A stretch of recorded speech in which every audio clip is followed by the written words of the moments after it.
Good morning. This is Lindsay Cross with Florida Conservation Voters, Government Relations Director. Happy Friday. I am so excited to invite my friend Ryan Smart with the Florida Springs Council this morning to talk all about the springs. Water Quality Month is right now in August, and summer is the best time to get out into our beautiful Florida springs, our waters that are 72 degrees year round, and just those crystal clear springs that we're known for. So welcome, Ryan. It's so good to chat with you virtually this morning. How are you? I'm doing good, Lindsay. Thanks for having me. How are you? I'm excellent, excellent. I had the chance to get up in some of our springs a few weeks ago. I spent a whole weekend paddling along the Santa Fe River with a friend of mine. So we got to visit some of the springs, Lily Spring. We went past Ginny Springs, got to venture into our state's most recent state park, the Gilchrist Blue Springs, which is a beautiful place. And there were Floridians from all walks of life that were there enjoying the springs, people probably taking their first experience in a canoe. So it was fun to watch that, and people, diving down to see how deep they could get into the spring. So it's really special to be able to share these places with people. So Ryan, tell me a little bit about what your role is and what the Florida Springs Council does before we get into some of these springs questions. Sure. Well, the Florida Springs Council is a 501c3 nonprofit organization. We're the only advocacy organization focused exclusively on springs and river protection in the state. So that makes us a little bit different than most other groups. What we try to do is pull together resources from all of the various small regional springs groups that exist and target them all towards the biggest issues facing Florida springs. That way we try to increase the capability and resources of the movement overall. So we're not just fighting fights, but hopefully winning fights by bringing all these groups together, which had never really happened before the Florida Springs Council. So like you, I'm an avid paddler and hiker, and I love being outdoors, and the springs are my favorite thing. And it's just such a joy to be able to work every day to try to protect them. Yeah, that's fantastic. Do you have a few favorite places? I know it's like children, you can't have a favorite, but do you have a favorite? Yeah, I've got a lot of favorites. The Ocala National Forest in general is probably my favorite place on earth. So I have a big affinity for all the springs in the Ocala National Forest. One thing I love about those springs is that they're some of our cleanest and healthiest springs, and that's because we don't have a lot of people or agriculture going on near them. So even though they can often be packed, the water quality is really good, flow is still good. Nothing beats a day out in the Ocala National Forest, paddling down junipers, swimming in salt springs, whatever. But then, how do you compare that to the beautiful springs of the Santa Fe and Sewanee? Rainbow River on a good day is as gorgeous as any place on earth. The Ichetucknee, they really are all my kids. But I love the Ocala National Forest. That's fantastic. In the role that you guys are playing in bringing some of these small organizations together, I think is really important.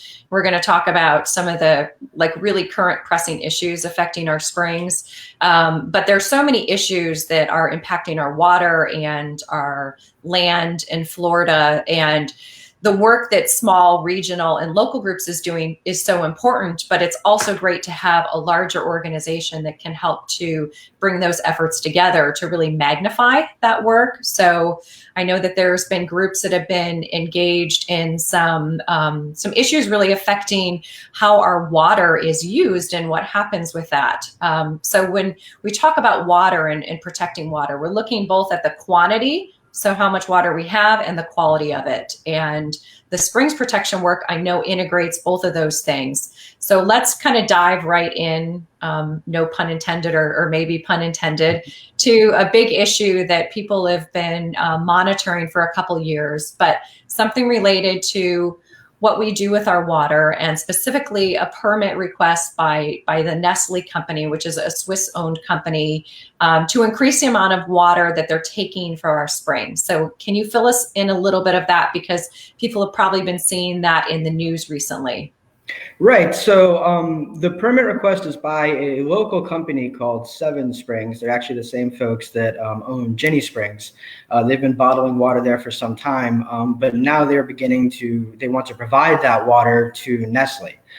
They've had for bottled water. They've had a consumptive use permit there for quite some time of a little under 1.2 million gallons a day, but they haven't been using anywhere near that amount. They've only been using less than a quarter on average annually. They have come back for a permit renewal, so they want to renew their permit to take water for bottled water, and they estimate that they will be using more water once the new permit's approved. So it is a renewal of a permit, but the Santa Fe River is currently under stress from overpumping right now.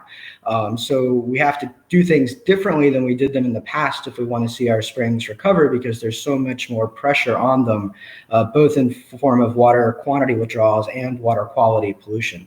Mm-hmm. Yeah, we think of Florida because we have so much rainfall, 50 plus inches a year, that we'll never run out of water, but that's untrue. There's times that we have restrictions on how often you can water your lawns, for example, because most people are using potable water. They're using drinking water to water their lawns. There's some communities that are set up for reclaimed water, which is a way to kind of offset some of that potable use. But we do have periods of drought and we have periods of flooding in the state. So we don't have enough water to waste. We always have to be looking at conservation measures. So I was curious how much a million gallons of water is. So I did a little looking up on the internet, and it's always good to think of a visual. So what I found is that a million gallons of water would be like having a swimming pool that was 260 feet long, 10 feet deep, and 50 feet wide. So just an interesting visual. Yeah, it's a lot of water. How does that kind of fit in context with how much water we have available in our springs? Right. So underneath Florida, we have the Floridan Aquifer, and the Floridan Aquifer it's underneath not just Florida, but Georgia and South Carolina too. And it's enormous. But that aquifer is what feeds all of our springs. So whenever you put a pipe down into the aquifer and you pull water out of it, you're essentially taking water that would be coming out of our springs to feed our rivers, and you're putting it somewhere else. So it's kind of like the death by 1,000 cuts. Is a million gallons a day a lot of water in the grand context of what is in that basin? Probably not. I think it's about less than half of 1% of all the permitted withdrawals in the area. But all those withdrawals together have led to Santa Fe to be in what's called a recovery strategy, which means that the ecosystem is being significantly harmed right now. And we need to be able to have our government respond to the conditions on the ground, which is that if we don't start rolling back these permits and we don't start doing better water conservation, not only is the Santa Fe not going to get restored, but it's only going to get worse. So, if we were in a situation where we weren't under a recovery strategy, where the Santa Fe was doing well, maybe this permit wouldn't be such a big deal. Maybe no permit would be such a big deal. But given the fact that right now the river is suffering as bad as it is, as many of our waters are, we have to begin to cut back on permits. We have to begin to think of what's really in the public's interest when we approve a permit. Not all permits are created equal, and just because you want to take some water and make money off it doesn't mean you have the right to do that. And I think that's something that our water management districts and state government are really getting wrong right now. And if they don't begin to roll things back and to put much more harsh restrictions on water use and water conservation, and to really say, is this worth it? Do we need to be pumping water for the purposes of bottling it for the profits of an international corporation when our local water right here is suffering? And I think clearly that's not in the public's interest. Yeah. I know one of the things that really makes people's blood boil is the fact that bottling water companies really aren't paying their fair share. I think the application permit for Nestle is like $115. A family of four may have $115 water bill each month, and they're not making money out of it. They're just using that for their daily activities. So I think there's some frustration that our water, which is, in the public public ownership and should be here for all of us to enjoy, as well as supporting our wild places and our wild areas, is being used for profit. And I think that's one of the reasons why people are concerned about this. And it brings up the idea of how we're looking at our natural resources, including our freshwater resources, in a bigger context. Yeah, absolutely. Yeah, I noticed when I was paddling the Santa Fe, of course, which includes Ginnie Springs, feeds into the Santa Fe River. You can see on the cypress trees that are lining the river where the different water levels have been, and it was probably 4 to 5 feet below where the water level has been, because you can see those marks on the cypress tree of where the higher water level had been.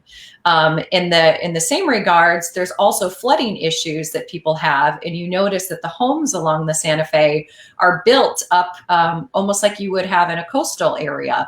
They're built 10 or 12 feet high on concrete pilings. And that's because that whole area does flood at times. It is part of a floodplain. So it brings into question how we're developing along some of these water features around our springs and our aquifer recharge areas, and the importance of conserving some of the places along our springs and our rivers. That's one of the reasons why your group, why Florida conservation voters and organizations around the state are always advocating for more funding to protect our water and land through programs like Florida Forever and the Rural and Family Lands Protection Program and Florida Communities Trust, because one of the ways to protect water is to protect the land that surrounds it.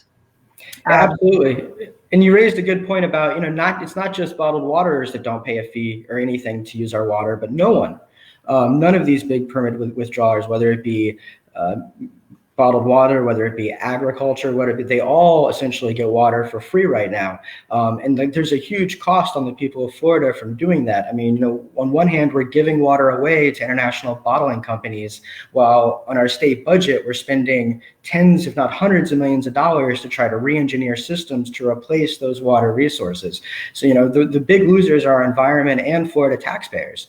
We could be using that money to do a lot of other stuff if we were to just use our regulatory and permitting capabilities the way that they're designed to, but aren't being used. Mm-hmm.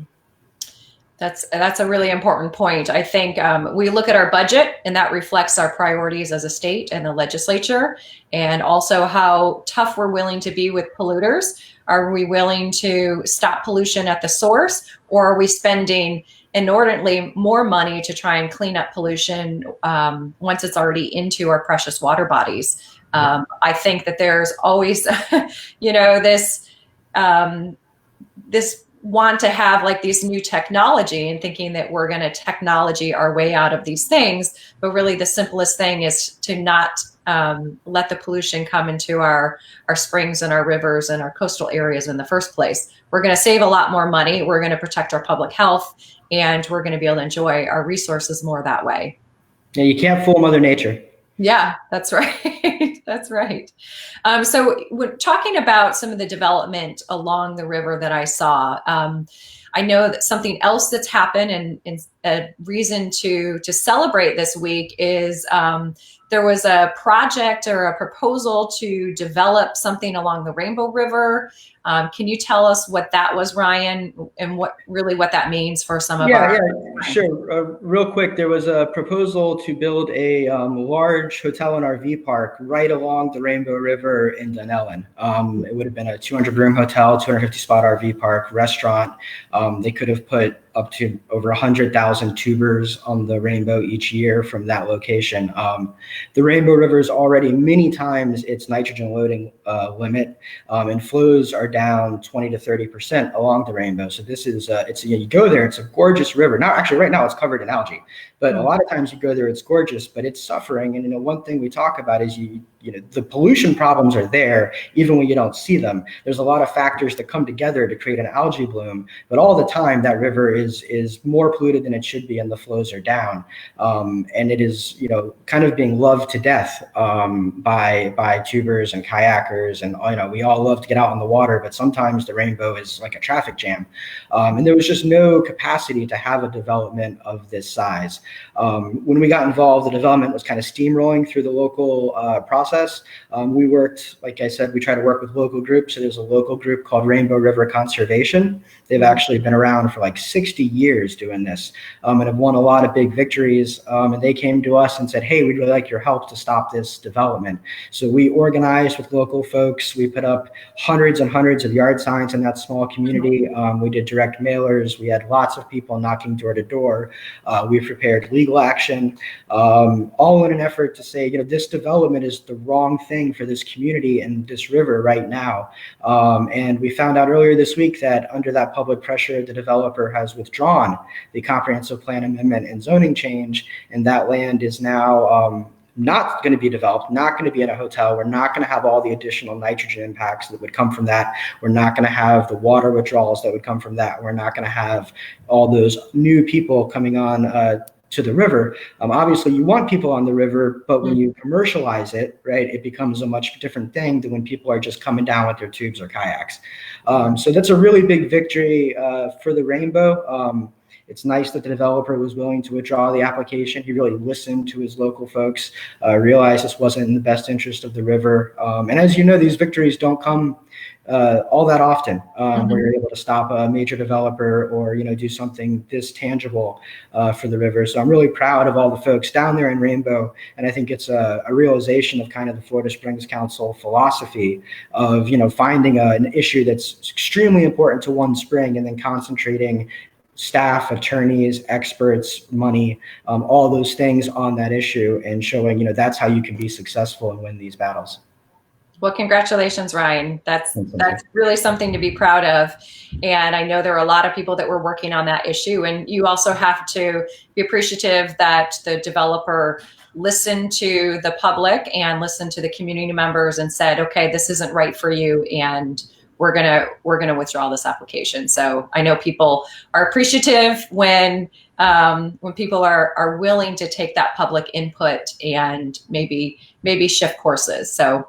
Right, and now we hope we can, work with him to get that land into conservation, which is where it belongs, so that it can be a place for people and for nature to thrive. Mm-hmm. Yeah, you mentioned the comment about loving our areas to death, and that's something that we see in our national parks, our state parks and our local areas. How do you balance that? The desire to get people out and appreciate these places and experience it. I mean, I know there's nothing like watching someone, dive into a Florida spring for the first time. You want everyone to feel that, because it's, I get chills just thinking about it. But you pack, hundreds or thousands of people into these areas, and it really puts pressure on the resources. So right. Well, yeah, it's just like anything else. There's a capacity. It's just like if you go to a restaurant or Disney World or anywhere else, right? There's a certain amount of people that a place can take, and there's a certain amount of people that it can't. And one thing that they've been pushing for a long time down there is to get a capacity study to say, okay, how many people can actually go on the river? Just to give you an idea of how bad the problem is there, there's one major launch point in that area, or one of the major launch points in that area. On the 4th of July, local residents couldn't even bring their own tubes. You had to rent a tube from a commercial vendor there. You've got a huge problem when someone can't launch in their own community. So we actually have heard that there's going to be a capacity study done on the Rainbow River, and then we'll need the local governments to amend their comprehensive plans, essentially to put in regulations and rules that will make sure that that capacity is met. I mean, we see this in other places. If anyone's ever gone on Chautauqua, you got to get there super early in the morning in the summer if you want to go and start at the spring head up on that part of the river. And that's because that whole thing would be trashed and ruined if every single person that wanted to could get in there. And, you want people to have that experience, but you want them to have a good experience, right? We don't want the experience of Springs to be all of the vegetation ripped up, all the water cloudy. People leave trash. It's just a fact. They leave trash in the river. And those things are all detrimental. So, we need to find that balance where we're keeping an ecosystem people want to visit and still allowing them to visit. But there's no, use to kill the goose that laid the golden egg. We have to look at these things in the long term when we're making these kind of resource management decisions, and understand that maybe everyone can't get on the river on the 4th of July, but you can come back on July 8th and probably have a pretty good day. So we're going to have to spread those things out, just like we do on the Ichetucknee, just like they do in other ecosystems. I think it's something the state and the water management districts have fallen way behind on, and they need to give a higher priority to. Yeah. So it sounds like there's always need for more protected areas, more places for people, so we can spread them out a little bit and keep those areas protected from some of the development that can be damaging to the environment. And, of course, animals need their homes as well. The question of kind of the carrying capacity of some of these areas and bigger issues about how much water we're taking from these freshwater sources. Who's making those type of decisions, Ryan? Sure. So when it comes to water quantity, it's pretty much the water management districts in Florida. Water management districts are something called independent special districts. They're kind of a unique form of government in that they are not elected, but they have the ability to tax. The members of the governing boards of the water management districts are appointed by the governor. Pretty much can appoint anyone he wants, subject to Senate confirmation. These boards have been, maybe the most important controllers of development and many other things over the years. And they were really meant to be a balanced group of people who would come together representing different ideas, different expertise, different interests, and would make decisions in the best interest of the resource. And for many years, we actually saw that. You would have wonderful environmentalists like the late Nathaniel Reed running the South Florida Water Management District. And you would also have the, VP from U.S. Sugar, and they would have to come together to make decisions. Unfortunately, over the last 10 years, first that balance was lost under Governor Scott, because essentially all the environmentalists, all the science, all the people who have a non-monetary stake in our waters were removed from the governing boards and replaced with consultants and folks who have a direct, some of them were personally benefiting from these water withdrawals. Unfortunately, under Governor DeSantis, things have gotten even worse because he hasn't even bothered to appoint anyone to the governing boards outside of South Florida. So now outside of South Florida, all of our governing boards are tremendously understaffed. Well, not staffed, but they don't have enough board members on them. Right now, the St. Johns River Water Management District is operating with only 4 of 9 seats filled. And it's really a shame because this isn't voluntary. Governor DeSantis is required under law to fill these seats, and he is just ignoring his responsibility as governor, refusing to follow the law, and really letting down the people of Florida and our water resources by doing so. And there's just no excuse as to why he's not doing his job. Mm-hmm. So how can we advocate for that, Ryan? What's our best course of action there? I know we always want to be looking for ways we can keep conservation voters and Floridians engaged in these issues. Right. Well, I think you should call or write the governor and ask him to appoint environmentalists and scientists and create well-balanced governing boards. He has the opportunity to do that right now with all these vacancies. He can return the boards to the state that they used to be in. They've never been perfect, but they've also always been far better than they are right now. So again, this is completely on the governor. The law says he has to do it, and he's just ignoring the law and refusing to. And we hope he'll wake up and realize that there's other important issues in Florida besides the Everglades. Yeah. Well, it seems like a really important action step that we should be asking for this year. I know that same idea has come out. It's not new, Ryan, but I've seen a couple articles in the paper this week, including Craig Pittman, who's been a longtime environmental reporter, who's asking that same question, why our governor has not made those important appointments. When you're looking at something like the Nestle permit, which I believe is coming up for review on Tuesday, and other broader implications, things about how much water agriculture is taking, and how the whole basins are being managed. That's really coming under the purview of just a few individuals. If you've got 4 people making a decision for an entire region of the state, that's a lot of power, and we need to make sure that those are balanced and that we are getting the right representation on there. Yeah, it's also taxation without representation, because these districts, some of them are at large, but other ones represent specific geographic areas. So these boards, there's people who are paying property taxes right now, but have no representation for their area on the boards. It shouldn't be that way. And it's part of the reason why our water management system is in such a sad state. Yeah, I know one of the unique things about the water management districts is they can tax.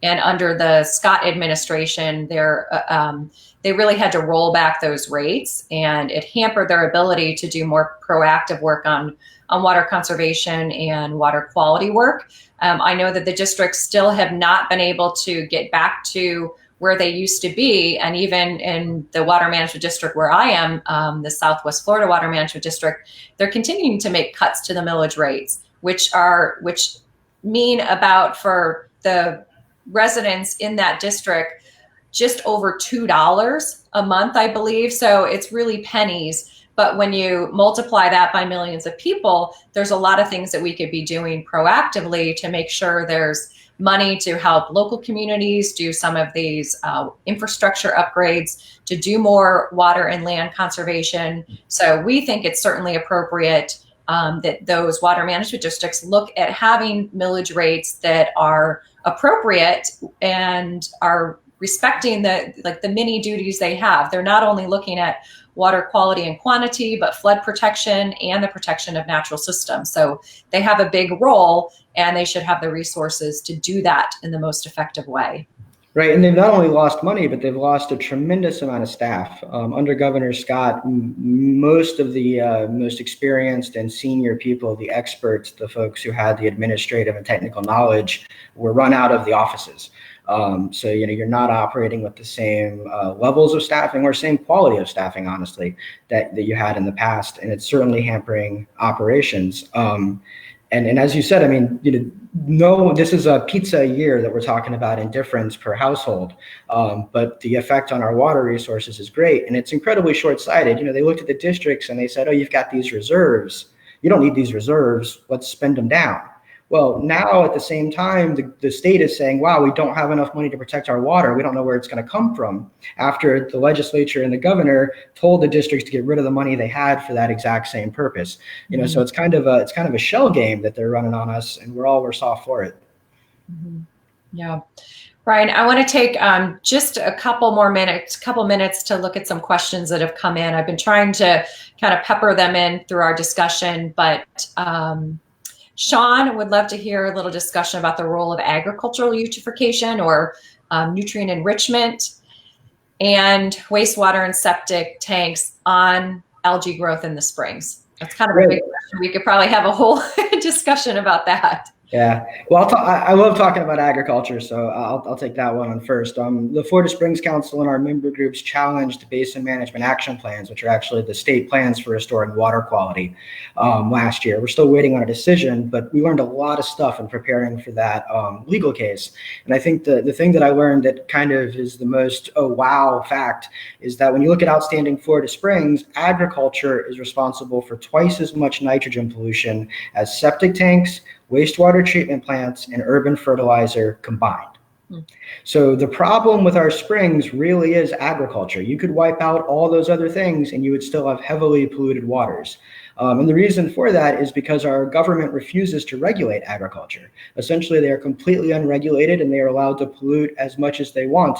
And even with some of the water legislation we've seen passed, has done absolutely nothing to address agricultural pollution. What they're really doing is they're saying, well, we're going to allow agriculture to continue to ruin our water, and we're going to put the cost of looking like we're cleaning our water on homeowners and residents. And unfortunately, the fact is we could spend $4 billion to remove every septic tank in the outstanding Florida spring sheds, and we would still have polluted waters if we don't address agriculture. So there really is no bigger threat to Florida's waters than agriculture, and it's the place where the absolute least amount of progress is happening. And until the governor and the legislature wake up and realize that they're going to have to actually take a stand on this, it's not a bright future for water quality in Florida. I think that puts us in an interesting position, because we know that productive agricultural lands are really key for wildlife. And in some cases, they are helping the wetlands, are helping to store water. Agriculture may have a smaller footprint than a new city, for example. And for, especially down in South Florida, some of those ranch lands are really key to the survival of the Florida panther and other species that need those places to connect with other protected areas. So I think this just shows how complicated all these issues are, but the need for everyone to be at the table and be able to talk productively. I think being able to own where you have inputs and being able to be willing to make changes that are going to benefit the greater good, to benefit our wildlife, our public health, and our water resources. Yeah, right. It's not that agriculture is bad, but the intensity of the agriculture we have right now is just too much. So you said, we have to stop pollution at the source. That's true everywhere. And it's particularly true of the largest source. Life would be a lot easier for all of us if agriculture wasn't the major polluter of our waters, right? That's an uncomfortable fact, but it's one we're going to have to come to terms with if we really care about having healthy springs and rivers. All right. Well, we've got some big things coming up in the next couple weeks and months. Of course, August 11th, I believe, is when there's going to be the discussion of the Nestle permit. Are there things that people can do if they want to be more engaged in that, Ryan? Absolutely. This is the big opportunity we have to express to the members of the governing board that there is a big problem here and that this permit is not in the public interest. There's two major things folks can do right now. The first one is to write the governing board members of the Suwannee River Water Management District and express that you oppose this permit and that, you at the very least, it needs to be significantly reduced before it's approved. Also, this meeting will be happening virtually, so anyone across the state can actually tune in and make public comments. And we really encourage folks to do that, to join the webinar and make comments. These rivers and springs belong to all of us. Sometimes we get parochial about them, and there's all local groups, but anybody, you live in St. Pete and you go and, we are paddling on the Santa Fe. I live in Jax Beach and I'm over in Rainbow all the time. These waters truly are our waters. And everyone in the state needs to stand up and protect them. And it's kind of that same philosophy of we all come together to work on this, and then we can all come together to work on that. And we're just stronger when we're acting as a unified whole. So I know there's information on our Facebook page and website, Florida Springs Council, on how to do that. You all may have some information, but I really encourage everyone, if you can, to, tune in for that meeting and make public comments opposing the Nestle permit. Excellent. Also, August 18th, of course, is our primary election. Tomorrow is the last day to request your vote by mail ballot. So that's important. If you haven't done that, make sure that you're voting. Florida Conservation Voters has endorsed candidates around the state. So we want to make sure there's people up there that are advocating for our water, our wild places, and healthy communities for everyone. Of course, the big election on November 3rd. So we want to make sure that we're holding our elected officials accountable and electing true conservation leaders. Sounds like we've got some next steps where we need to be calling on the governor to make some of those important appointments to our water management districts and empower them to do more to protect our springs and our waters and this beautiful state that we live in. So Ryan, it was really a pleasure to talk with you this morning. Thanks, Lindsay. It was great being here. Thank you for all that you're doing for our springs. You're welcome. Thanks for having me. You're welcome. And thanks to all of you for joining us today. Have a great weekend.